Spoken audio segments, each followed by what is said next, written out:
We are in a very special moment in Europe now.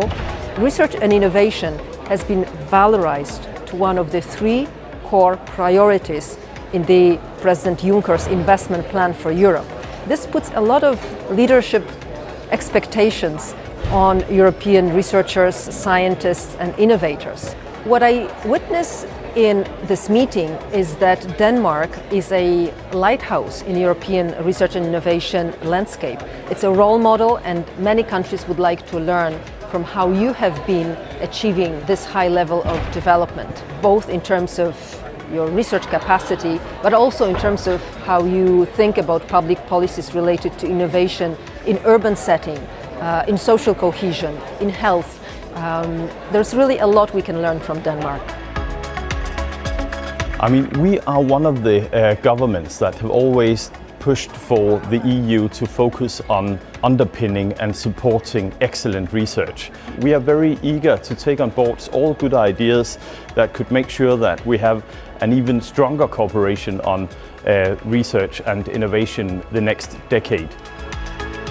We have pretty much a shared sense of understanding of what we want to accomplish. I think there's a pretty good sense that we understand what some of the challenges are ahead.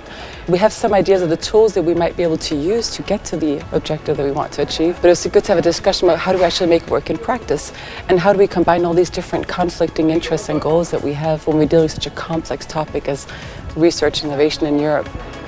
And I think what Teresa said relates to both detailing the newly issued Horizon Europe program, but also discussing ideas for the longer term vision. And I think what was specifically important is how can we induce capability building into the system, making both scientists and innovators capable of sharing their knowledge and co-creating impactful innovation that comes out of excellent research.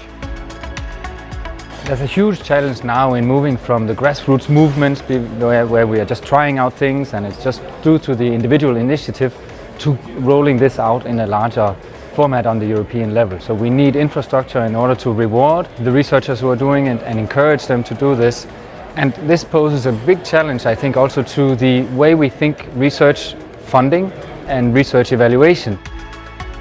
I really have a strong belief that if we want to make a difference, we need to have a funding mechanism where we are willing to take risks. And by that I mean be willing to fund ideas that we do not know are going to deliver. But if they're going to deliver, they're going to make that change, that discovery that help the future for Europe.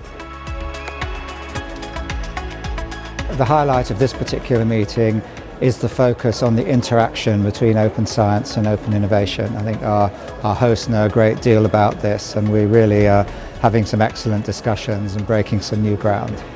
Many illustrated the lack of connection between our talks on open science, basic science and open innovation. It seems to be 2 distinct matters, but really I see it as a continuum, and I think many raised that point in the audience, and I'm looking forward to discussing it further in the debates to come. Europe is still very good on science, but maybe it's not so good in innovation, in the capacity to translate knowledge into real products. This is a very important thing to solve, because we need science and technology, innovation very close to the citizens to really solve the real problem of citizens. When people think of innovation policy, they often think of research, in the natural sciences or in engineering or possibly in medicine. But I think it's important for us at CBS to emphasize that innovation is about organizational change, it's about doing things in society differently, and it's about bringing, for example, economic and financial principles to work.